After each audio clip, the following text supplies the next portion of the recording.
I'd like to ask. Hi, Stuart. It's Leisha. I have a question. Yes. I'm wondering about there's a story where you share you went to Big Indian and um this guy went crazy at you because you mowed a field with a tractor or something. Um, and you were able to allow him to sort of release his tension and not, retaliate. And my question is how you were able to have somebody very angry with you without believing that they were right and saying to yourself, "Oh, I am a terrible person. I did things wrong." Um, how did you manage to not take it personally? You know, Yeah. I managed that, Alicia. It was years of having it drubbed into my head, that you have to, you know, you really look, that person was a friend of mine. And I knew that I had done absolutely nothing wrong. And I also knew that there was something wrong with him. He was upset, he was angry. It wasn't even at me. He was using me as a way of getting rid of his tension. And I understood something. It was either get into a fist fight with him, which was the way I would used to do things when I was years before that, or listen to him, or just listen to him. Let him get rid of this tension. That's all he wanted to do, was get rid of the tension without having any thought in my brain that I was responsible, that I was guilty for something, that I did something wrong, that I offended him. I wasn't even offended myself. I just let him do what he was doing. And it was the first time in my life I ever did anything like that. And by the time he finished, there were tears in his eyes. And he just gave me a big hug and he said, "Thank you." And it was an amazing way to keep from going to war with somebody, getting into a fist fight with somebody, because it was just tension. It was just him so overwrought with tension. He needed to get rid of it somehow. So he used me as a dumping ground, you know, and I was a friend of mine. I didn't mind. And I said to myself, okay, Stuart, let him get rid of the tension, see what happens. And what happened was like a miracle. It was really one of the great lessons in my life about how there was another one I had like that too. I'll never forget when I was living in Texas. And I was running this meditation center there in the middle of kind of Baptist America. It was a very right winged and ultra conservative town that I was living in. I was running a meditation, an ashram there. And the head of the Baptist church, never forget this, as long as I live, another great lesson for me, got up in front of 3,000 people and told them that the devil lives in the ashram. They should stay clear. They should never let their children come near the ashram. They will get cursed by the devil if they come. And I never forget this because a friend of mine called me up who went to that church and said, "Stuart, I know you. And I know the people at the ashram and how hard you work and what you've contributed to this town. Why did my minister make a speech like that?" And look, we're talking about Ku Klux Klan, we're talking about real crazies that used to live there. And I had a vision. I kept having a vision of them burning crosses in the yard of my house. And Rudy always told me the answer is right in front of your nose. So I looked in front of my nose and there was a flower shop across the street. I went into the flower shop. I bought a huge bouquet of flowers. and I sent it to the head of the Baptist church, this particular minister who made this proclamation. And I wrote him a letter telling him about how many hundreds of young people we have gotten off of drugs. We have done, work in hospitals and prisons. And we did, I mean, I spent 5 years teaching in a prison twice a week when I lived in Texas. And I just sent them a letter like this. And at the end of the letter, I said, if you really want to know what goes on here, you have a standing invitation to come to dinner at our house anytime you would like. And I sent this letter with it must have been at that time $100 bouquet of flowers, which today was probably $1,000 bouquet of flowers, And it was one of the hardest months I ever lived in my life. I'll tell you truthfully, I had dreams of the Ku Klux Klan coming in white sheets and burning my house down. I couldn't tell anyone in the ashram because I didn't want to freak them out. I didn't want people going out getting guns and starting a war. A month later, I get a letter from the head of the Baptist church apologizing to me and telling me he's sorry. He didn't really know what went on there.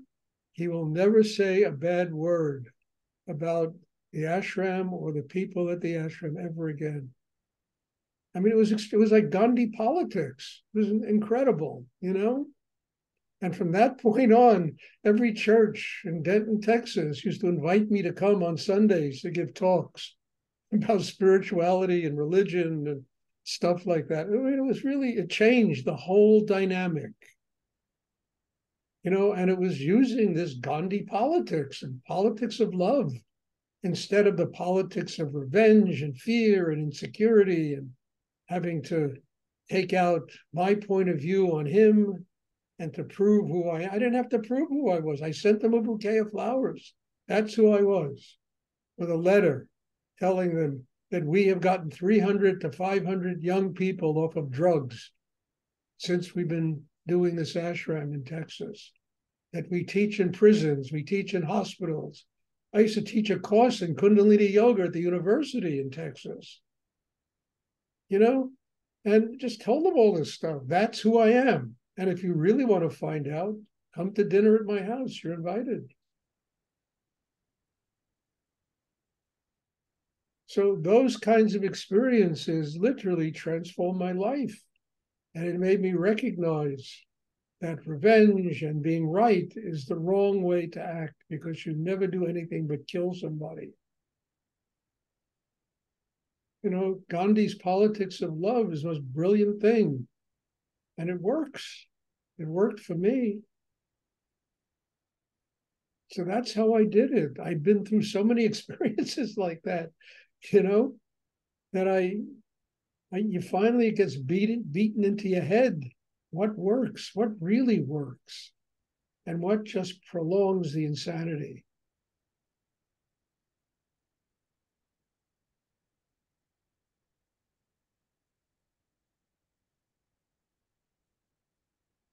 And you have to have enough integrity and enough inner strength not to allow yourself to be browbeaten by somebody else's tension.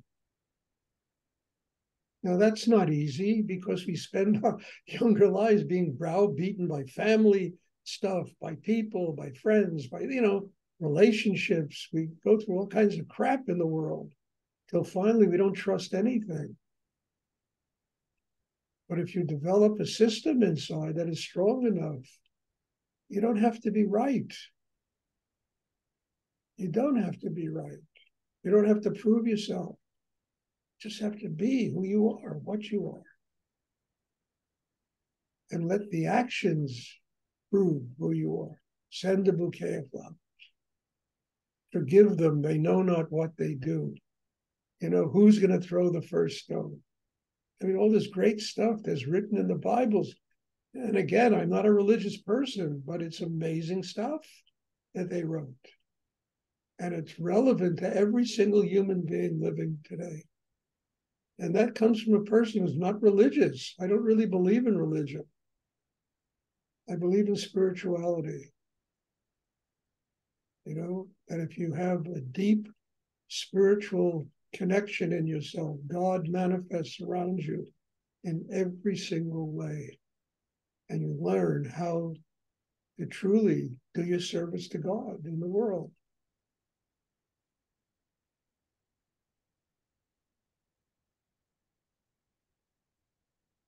I mean, these are two of probably, I don't know, 300 experiences I had like this, where I just simply discovered it's best to keep my mouth shut and let the heart take care of it. What am I learning from this person? This person who has no consciousness. What am I learning? How can I grow because of this? How can I love them? I once wrote in one of my books, they're your parents. It doesn't matter what they've done to you, you still have to love them. They were the channel through which each and every one of us were born.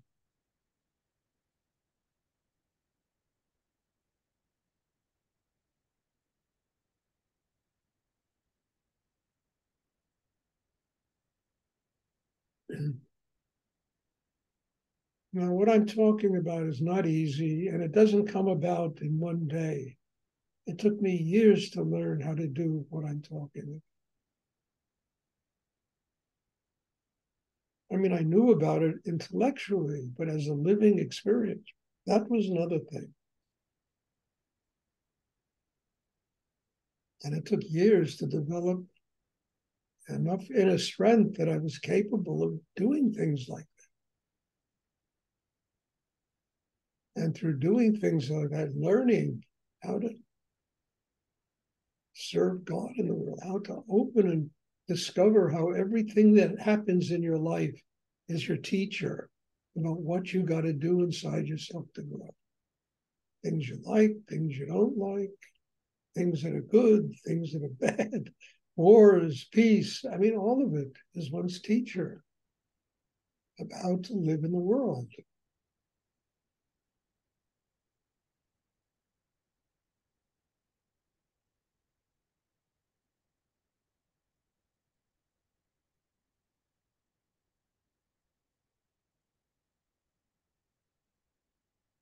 Does anyone else have a question they would like?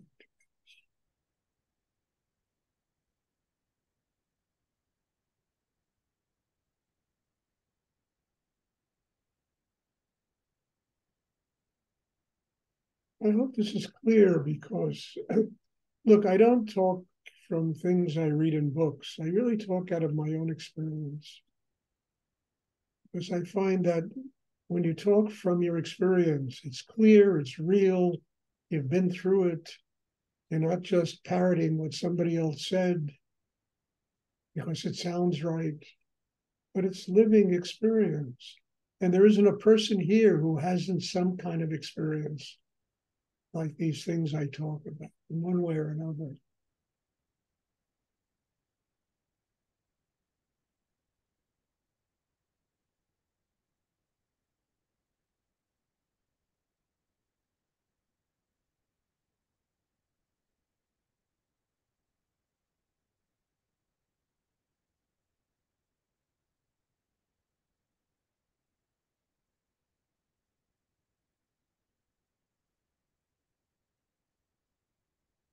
Does anyone else have a question?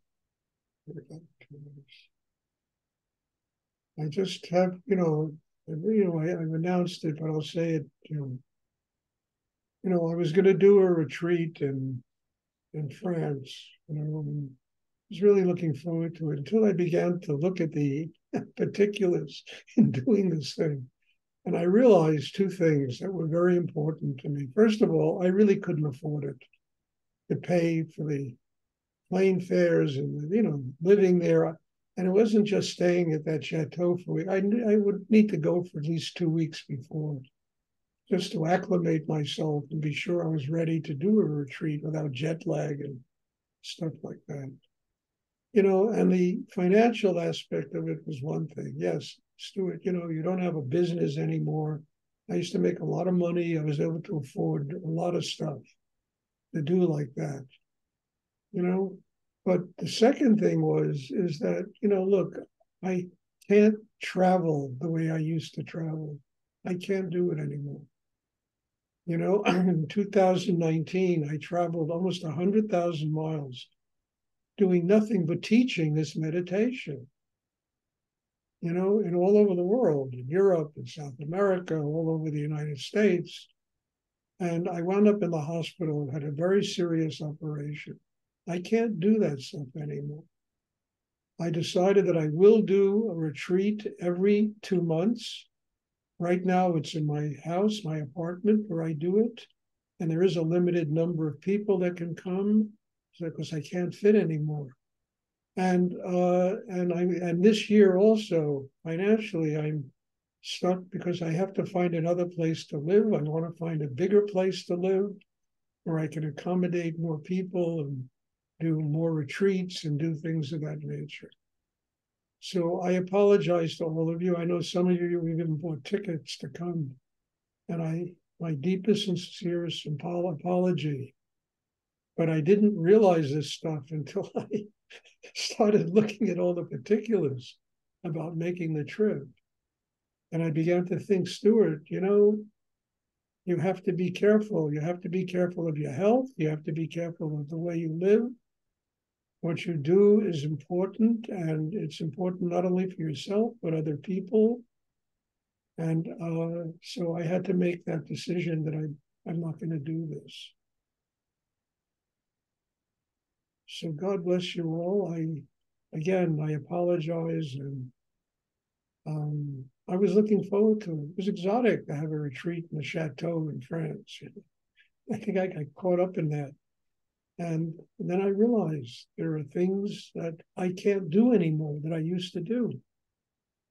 I mean, I'm not 40 years old anymore, or I could get off a plane from India and get on a plane a week later and fly to Brazil. Get off a plane from Brazil and then 2 weeks later fly to Israel, Can't do those things anymore. I want to sustain the work I'm doing and hopefully nurture, some people that will ultimately carry on what I do, and be able to teach this kind of meditation to other people. And I have a responsibility to all of you and to God, and I have to be very conscious about the way I live now. Mm-hmm. So anyway, that's that. The retreat, I had to call the retreat. Does anyone else have a question they would like to ask?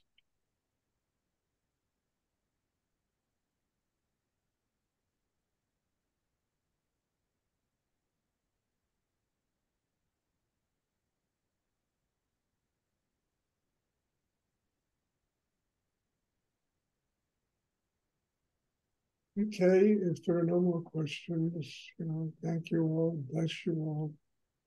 I have deep gratitude for every single one of you being in my life, being here, and giving me the opportunity to grow and to serve God in profound ways. So God bless you all. Thank you. And there'll be a meditation on Thursday. I'm looking forward to seeing everybody. Thank you so much, Stuart. Thank you, Stuart.